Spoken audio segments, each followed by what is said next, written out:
aí. Muito bem.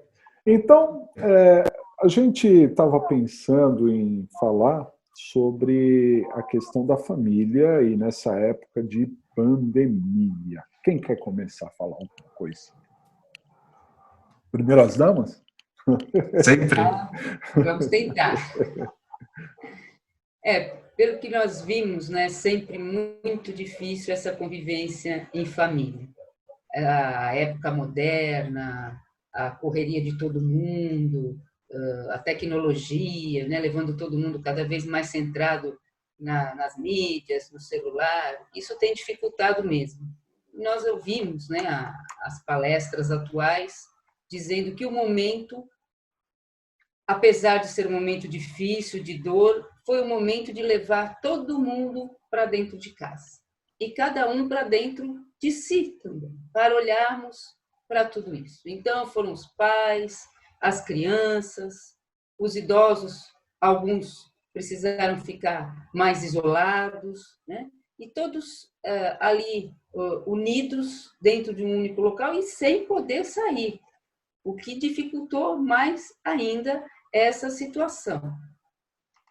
Isso trouxe uma nova forma de relacionamento, nova forma de trabalho, nova forma de relacionamento das crianças com os pais, dos pais com as crianças, um exercício de paciência, de tolerância, de convivência, porque existem casas pequenas onde as pessoas todas saem logo cedo, voltam mais tarde, então todo mundo ali naquele pequeno espaço.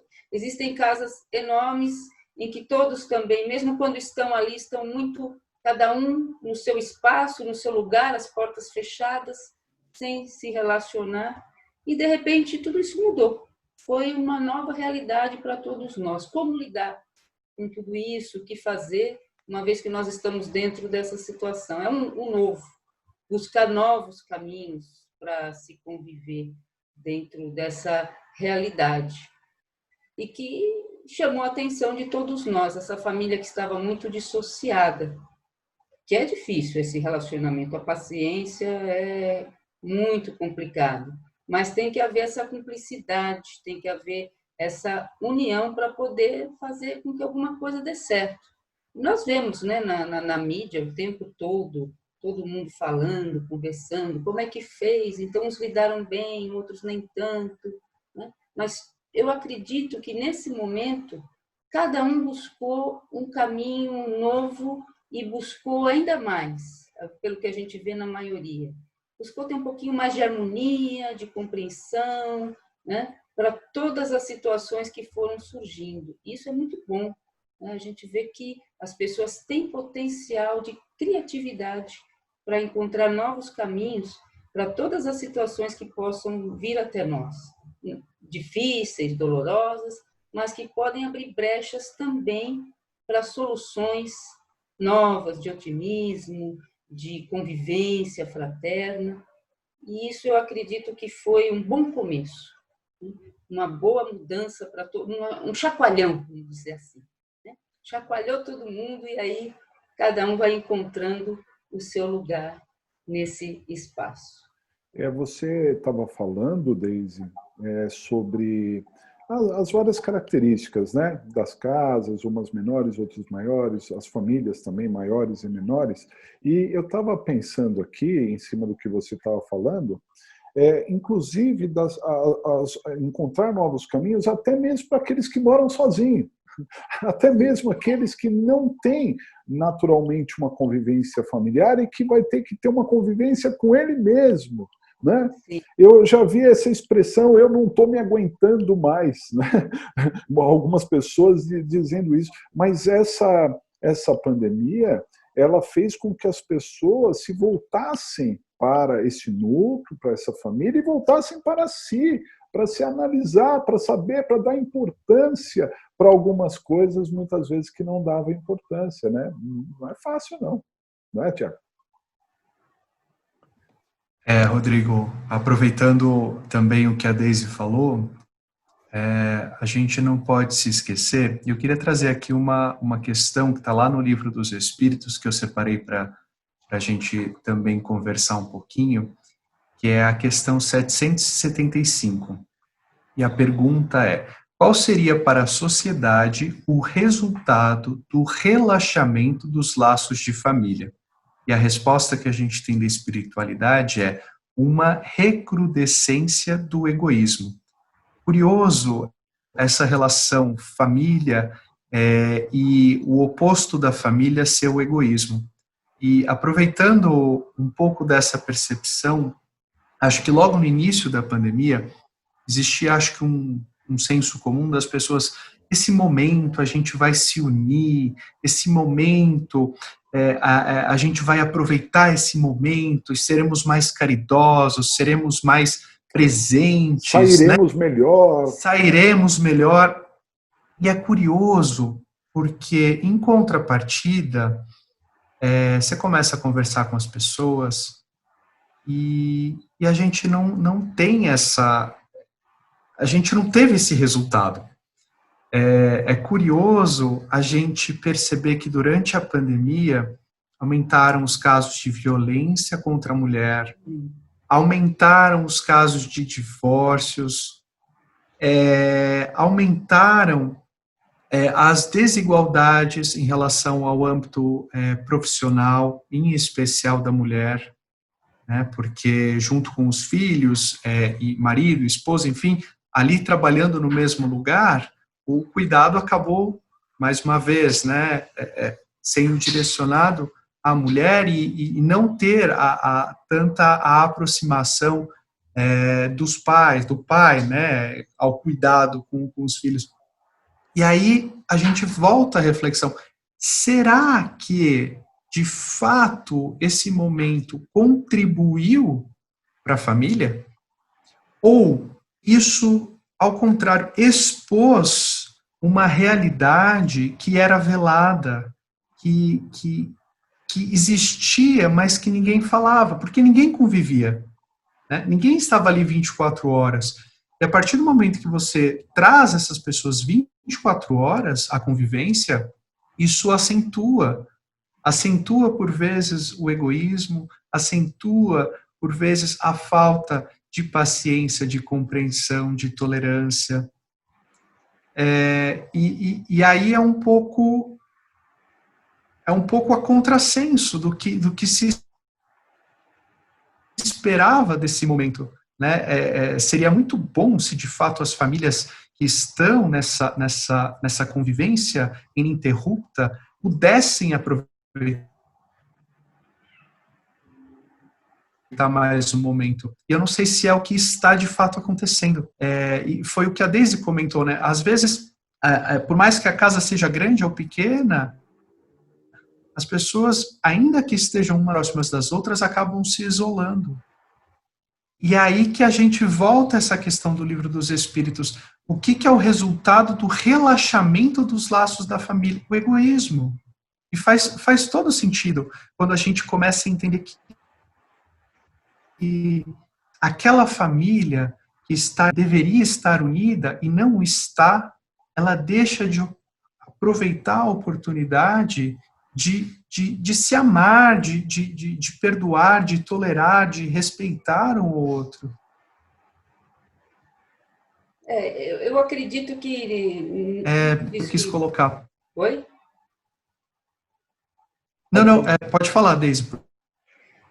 Pensando nisso que você está dizendo, né, tem um outro aspecto também que nos fala a espiritualidade, que nos fala o Emmanuel, também o Consolador, é que nem sempre, na maioria das vezes, nós não temos a família que nós esperamos ou que nós gostaríamos.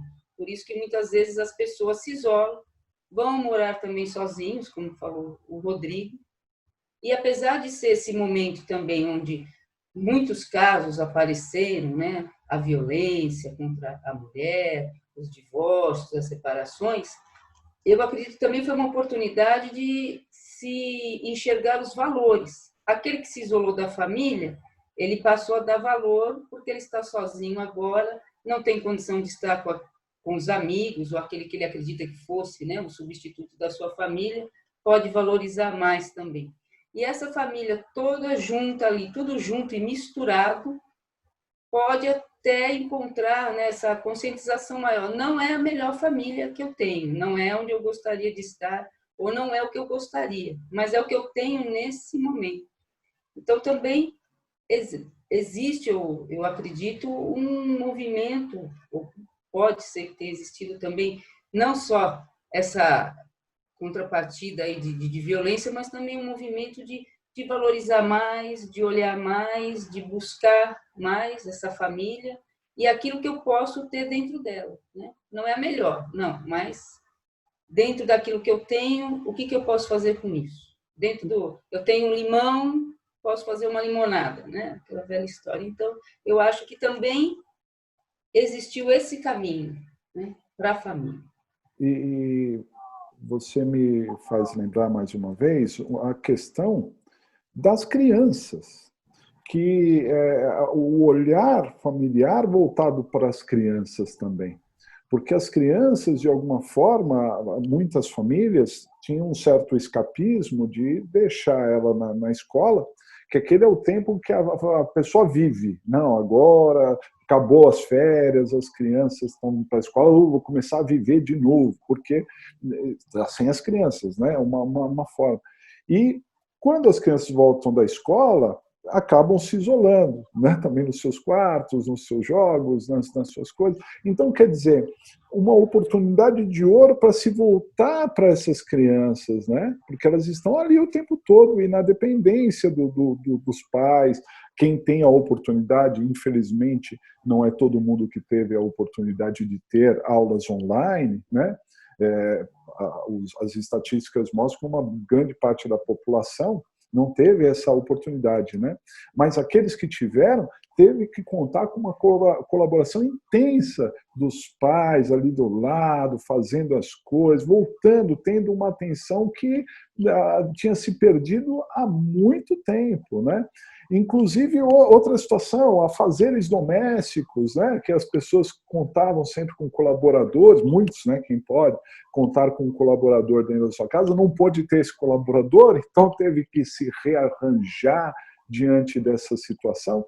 Então, a gente percebe que foram muitas oportunidades, né, que foram apresentadas para as pessoas terem um start, né, terem a percepção de alguma coisa que estava faltando, algum elo que realmente tinha se perdido e, de repente, não sabemos quando voltar a uma certa normalidade, se as pessoas vão aproveitar essa situação para dar continuidade a isso. Mas eu acho que pode ter sido uma ótima oportunidade também.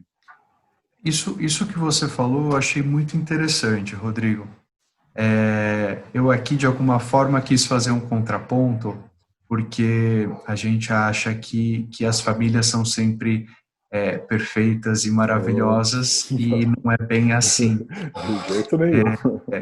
E, obviamente, as famílias que conseguiram, dentro dessa situação que a gente vive hoje, aproveitar a essa oportunidade de estar junto, de repensar a divisão dos afazeres domésticos, de repensar o convívio doméstico, de auxiliar os filhos nos estudos.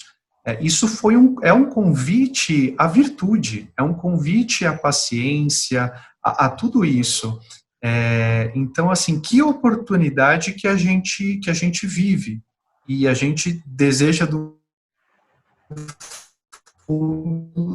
nosso coração que todas as famílias consigam enxergar nesse momento a oportunidade de sair melhor, né? Como a Daisy começou, né? A gente conseguir sair melhor disso que a gente passa. Mas a gente não pode se esquecer que, de alguma forma, a gente está falando de algo que seja muito platônico, assim dizer, né? Falar que todas as famílias estão aproveitando essa situação, que todas as famílias estão conseguindo. Eu acho que a oportunidade foi dada. A oportunidade foi dada para todo mundo, mas não é todo mundo que vai aproveitar. Aliás, eu acho que uma pequena parcela é que, no fundo, vai aproveitar essa oportunidade. Exatamente. Aí a gente se lembra, né, que muito é dado e tudo será cobrado, né, como em algumas passagens do Evangelho. É um chamamento, é um chamamento para a família, porque a gente sempre falou, né? As pessoas querem a mudança do mundo, mas elas precisam primeiro se mudar e mudar o seu primeiro núcleo, porque a família é a primeira sociedade, né? A pessoa, quando se propõe a criar uma família junto com outra pessoa, ela deixa um pouco de lado a sua individualidade. Aquele que casa, aquele que se une com outra pessoa para formar uma família, achando que vai manter completamente as individualidades, está absolutamente equivocado, né? Essa união está fadada a um fracasso, porque quando se une é uma nova situação, são histórias que vêm de situações diferentes, culturas diferentes, formas de pensamento diferentes, que vão se unir numa nova alternativa, né? Então, essa primeira célula, que é a família, é realmente a base de tudo. É a base do que as crianças vão ser no futuro, é a base do que a pessoa vai ter em termos de análise de mundo, né? E essa pandemia foi a oportunidade de resgatar esse núcleo, de tentar formar uma base um pouco mais sólida, como se as pessoas falassem assim, ó, se une aí, se fortalece, estuda, aproveita esse tempo que vocês vão ter que ficar juntos para fortalecer os laços. Claro, tem alguns momentos que cada um vai para um canto, cada um tem um interesse, às vezes, isso eu estou dizendo, infelizmente, nas casas que tem cada um canto, né? Porque tem famílias gigantescas que têm um pedacinho de espaço para conviver. Mas mesmo assim, ainda as pessoas se arranjam dentro das suas vontades ali. Mas é uma oportunidade de se fortalecer, de estar junto, se fortalecendo para quando houver uma abertura, porque inevitavelmente isso vai acontecer, pode demorar um pouco mais ou um pouco menos, mas nós vamos voltar a ter uma abertura, né? As pessoas estarem mais fortalecidas, com conceitos mais fortes, mais firmados, mas como vocês mesmos disseram, não é todo mundo que tem essa percepção, porque acaba tendo a vida lá fora, né, fora de casa, como um verdadeiro escapismo, uma verdadeira muleta. Né? Quando a coisa não funciona dentro de casa, é muito simples, é só abrir a porta, sair, né? Enfim, os males daquela casa acabaram, né? E agora não é possível isso. Não dá simplesmente para abrir a porta e sair, né? Pensando também aqui na família, falando sobre esse aspecto, é que nós somos nós mesmos, é a nossa autenticidade. Quando nós brigamos, quando nós discutimos, quando nós acordamos descabelados, estamos de mau humor, tudo isso.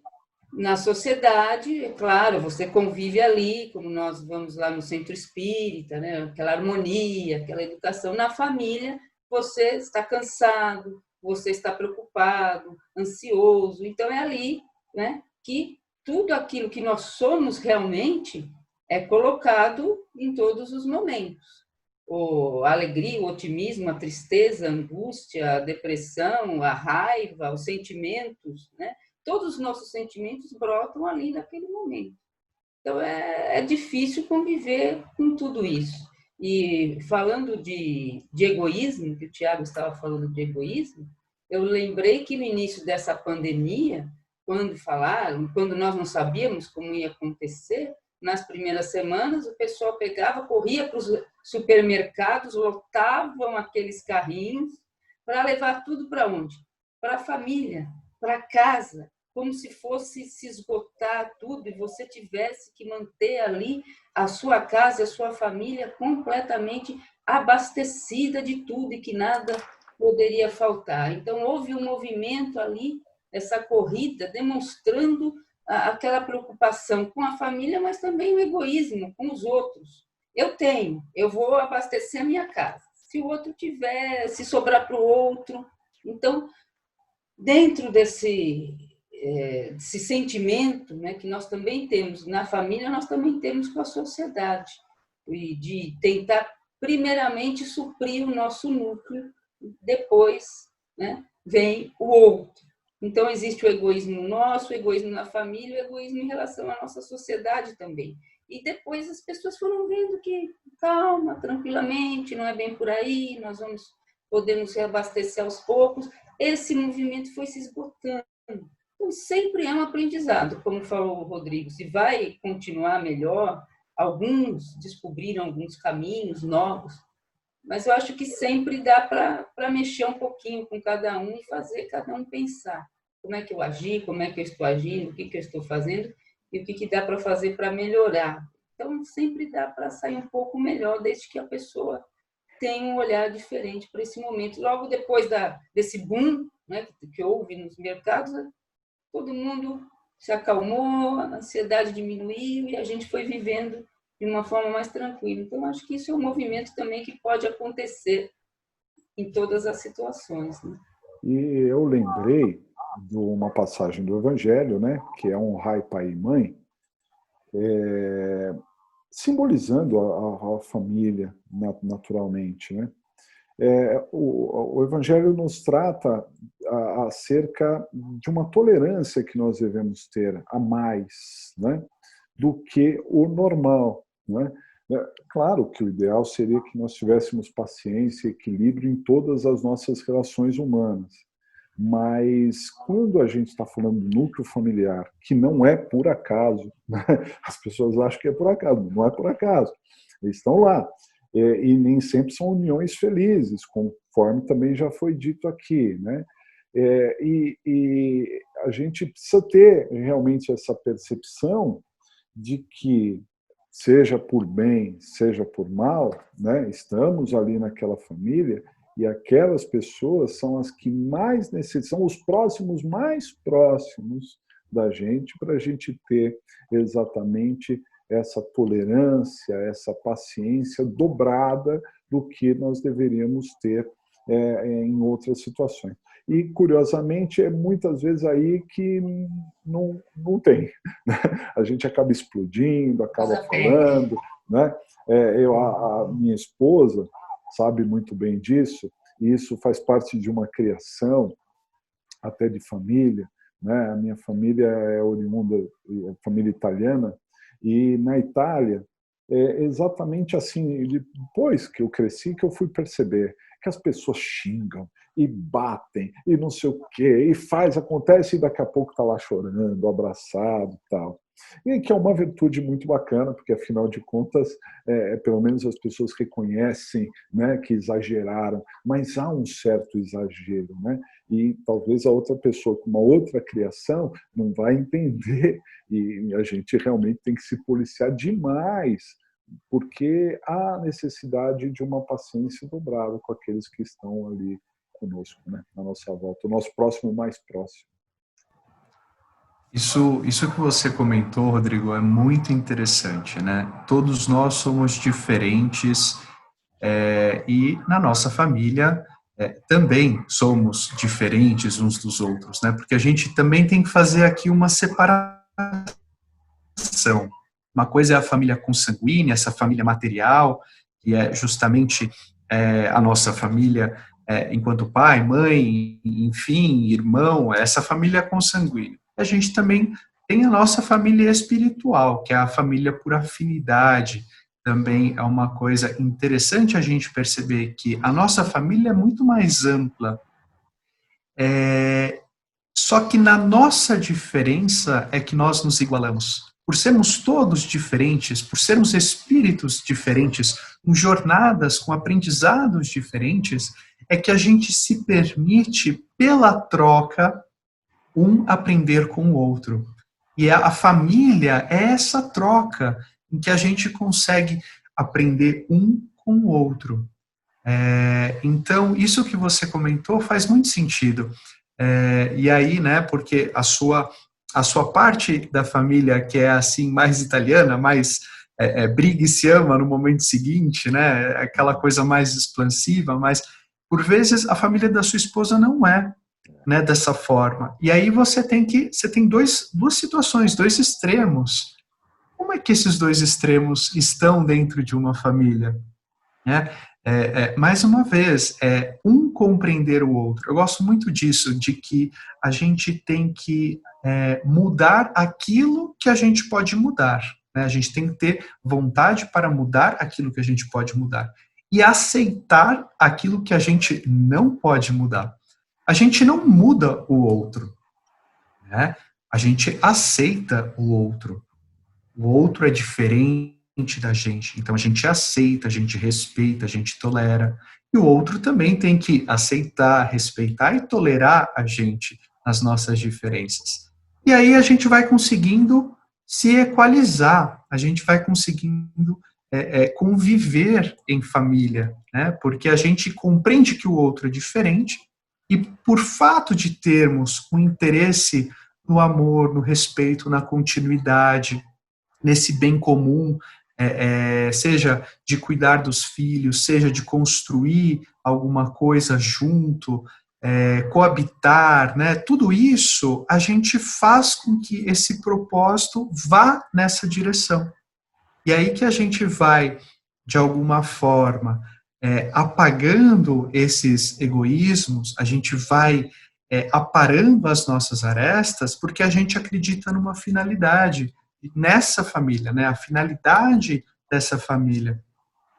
E aí eu separei um trechinho aqui de Bezerra de Menezes, psicografia pelo Chico Xavier, livro Bezerra, Chico e Você, que fala muito sobre essa família.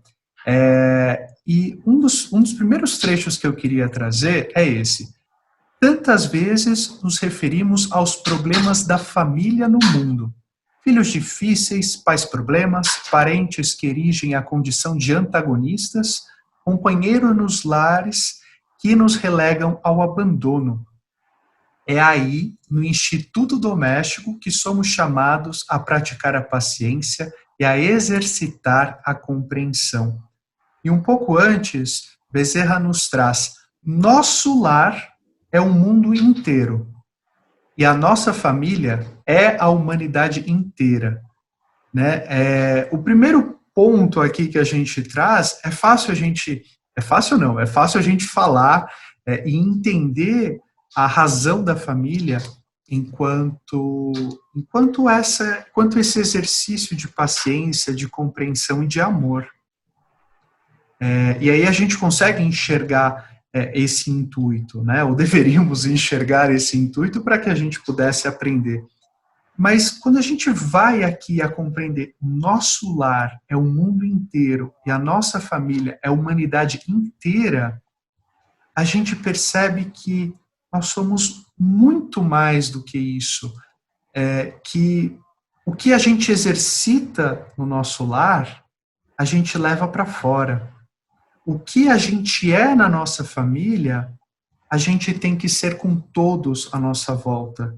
E aí a gente vai compreendendo que o planeta, o mundo, ele é feito de uma reunião de famílias, né? É uma reunião de indivíduos. Então a gente fala aqui numa família do planeta Terra. E essa família, como nós temos nos tolerado, como nós temos exercitado a paciência e o amor, né? Porque a gente já temos problema nessa pequena família. A hora que a gente começa a entender que a nossa família é muito maior, aí que a gente fala, opa, como eu estou nessa família universal. E tem um detalhe aí, um detalhe muito importante, né? Como Jesus dizia, né? Quem são meus pais, né? Quem são meus irmãos? Na verdade, conclamando a essa fraternidade. Só que tem um detalhe, a família é aquela em que a gente tem as maiores oportunidades porque nós temos uma consistência, uma convivência. Então, de repente, eu trabalho com alguém, mas eu vejo aquela pessoa oportunamente, ou então eu tive com uma pessoa, então eu vou para o CEAM, encontro com pessoas, e de repente tem até um desentendimento, alguém não se deu bem, mas essa pessoa ela vai ficar afastada da minha vida por um período. E agora em casa não vai ficar. Em casa ela vai estar. Eu, assim, não adianta eu fugir de casa. Eu tenho um amigo que me contou certa vez, quando ele casou, ele foi morar num apartamento bem pequenininho. E aí ele brigou com a esposa. Assim, uma bobeira. E que até depois todo mundo riu, porque eles estavam jantando. E aí eles brigaram, sei lá, ele falou, quer saber, eu não vou comer aqui. Aí ele saiu da cadeira e sentou no sofá que era do lado da cadeira, que não tinha para onde ir. Não tinha para onde ir. Não, né? Então até riu, acabou a briga naquele momento ali. Então o fato do planejamento espiritual nos proporcionar uma vida tão intensa, né, constante, faz com que a gente também tenha a oportunidade de entender melhor, por um lado, porque as pessoas vão mostrando as suas características e aí, né, a gente precisa fazer aquela leitura, entender o outro, e por outro lado, também os desafios acabam sendo maiores porque aquilo, de repente, algumas falhas vão se repetindo. O que eu quero dizer com isso? Tenha uma falha, falha na minha opinião, né, de outra pessoa, que como ela trabalha comigo e eu fico com ela meia hora por dia, aquilo não me atrapalha, eu vou para casa. Mas quando eu chego em casa e a pessoa tem essa mesma falha, eu vou passar com ela o resto da minha vida, aí o negócio pode se aviltar mais, né? Pode ter proporções muito maiores. Então, assim, é um laboratório. É aquilo que, se a gente conseguir superar essas etapas dentro de casa, aí a gente pode expandir isso, né, lá para fora. Sei lá. Se a gente conseguir entender esse mesmo erro, quem está em casa, entender aquele que está lá no trabalho vai ser bem mais simples. Eu peguei uma frase aqui da Joana de Ângeles, né, pegando um pouco o que o Tiago falou, que ela coloca que a família é a base fundamental sobre a qual se ergue o imenso edifício da sociedade. Então, é onde tudo começa, né?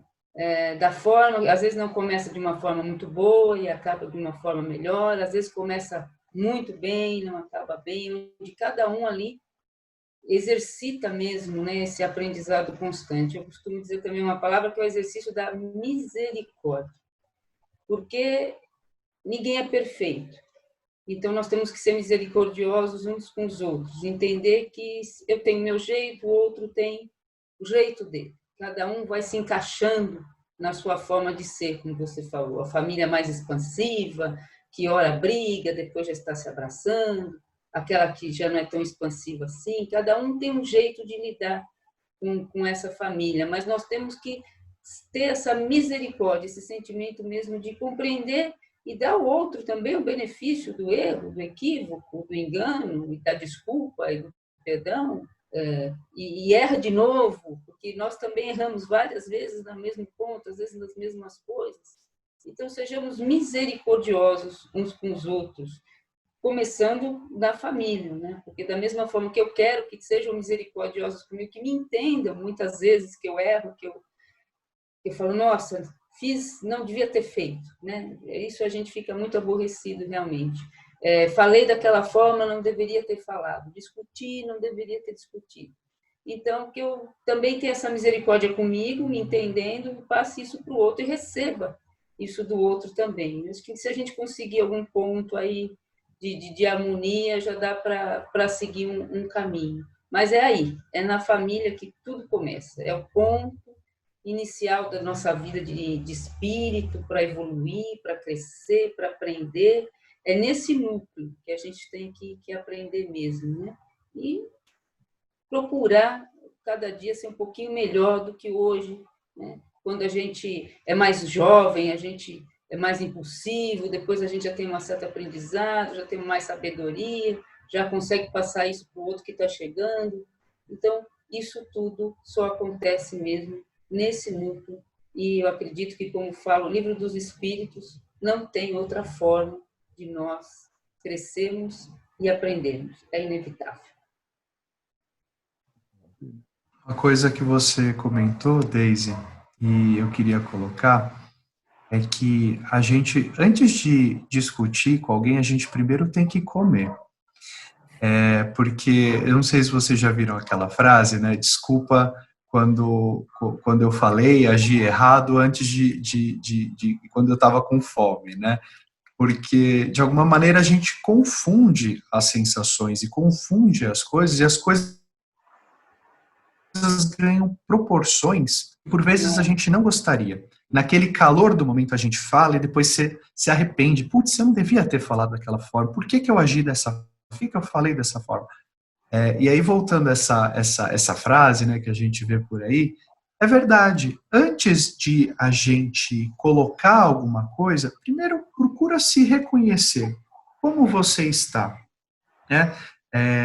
De que maneira você consegue colocar aquilo que te incomoda da melhor forma possível, sem agredir o outro, sem confundir as sensações, sem ser de uma maneira instintiva, né?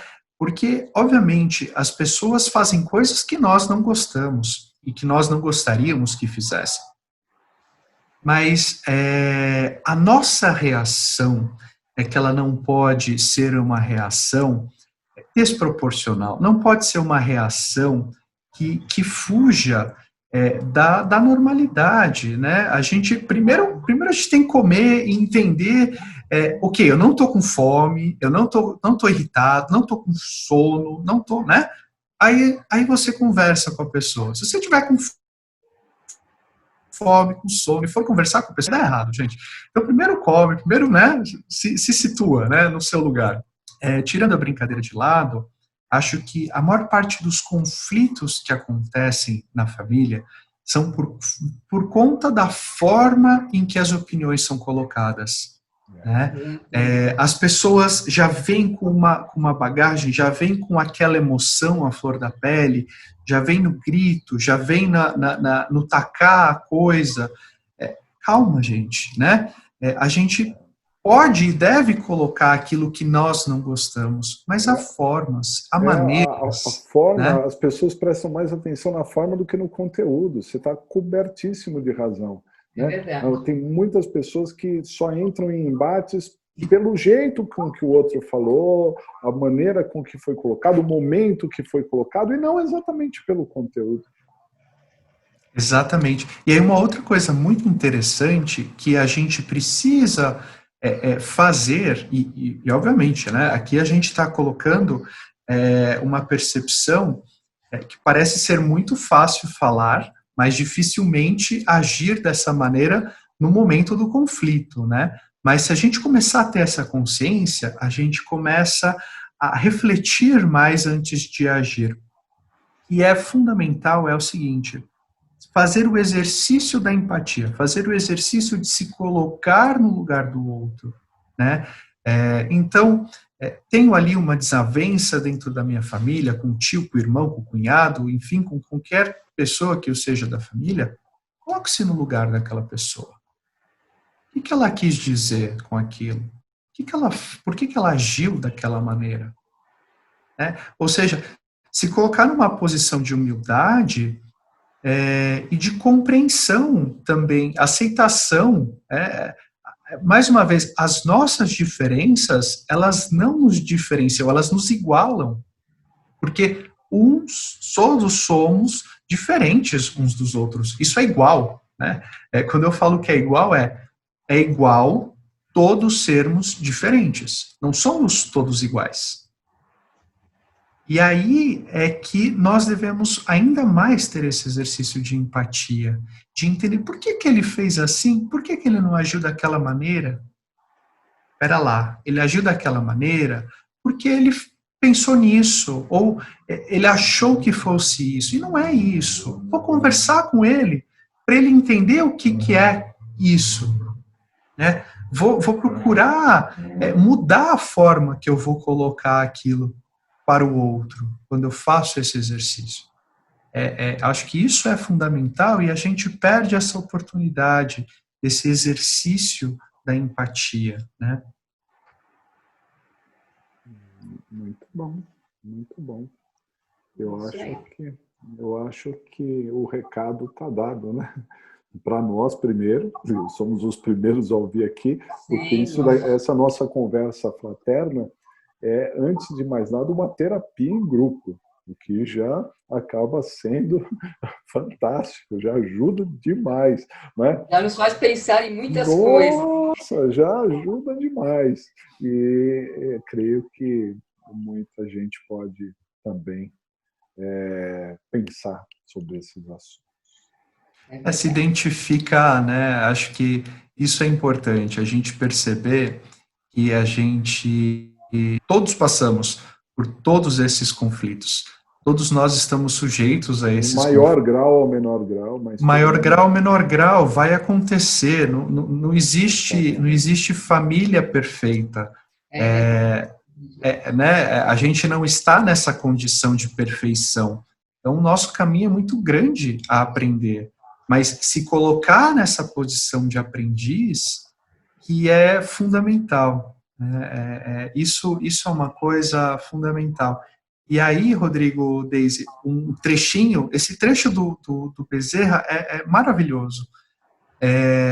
E quando ele vem falando, né, das famílias, das dificuldades das famílias, e que é na família que a gente enxerga a paciência, a compreensão, ele traz um recadinho para nós, espíritas, que é muito importante. Ele coloca assim: entretanto, a nós outros, os espíritas, compete a obrigação de enxergar mais longe e reconhecer mais amplos os deveres que nos prendem à experiência comunitária. Não somente suportar os conflitos da casa, não apenas isso. Entender também, nos grupos em que nos movimentamos, a nossa família maior e amar, auxiliar, apoiar construtivamente e servir sempre a todos os que nos compartilham o trabalho e a esperança. É belíssimo, porque a gente enxerga, como você bem disse, né? Aqui a gente está falando para um público, mas a gente está falando com a gente. A gente está falando e se ouvindo, né? Porque falar e ouvir vai fazendo com que a gente grave essas informações. Porque amanhã ou depois o conflito acontece, né? Se engana, acha que o espírita chegou à perfeição, que a partir né, do dia seguinte que leu o evangelho, aprendeu aquilo. Muito pelo contrário, a gente percebe a nossa tarefa, quão difícil ela é, mas a posição que a gente se coloca de aprendiz é que faz essa diferença. Né? Então, que a gente possa escutar muito do que a gente fala e que a gente consiga trazer isso para as nossas famílias. Né? Então, acho que isso é um depoimento bacana a compartilhar com as demais famílias, com as demais pessoas que nos escutam, que vamos juntos, né? Vamos juntos, com calma a gente chega. De pouquinho em pouquinho a gente vai conseguir aprender o que é viver em família, aprender o que é amar, aprender o que é respeitar, de pouquinho, de pouquinho. Não é fácil para ninguém, nem para os espíritas, para os não espíritas, para todos nós. É um exercício, eu falei, diário de aprendizado. E o melhor é nós vermos que do que nós já fomos, estamos um pouco melhor a cada dia, né? Errando, acertando e também sendo, como eu falei, misericordiosos conosco, nos culpando menos, né? E buscando algumas soluções, né?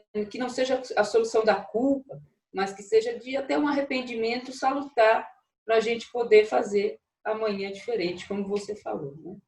Isso é que é importante.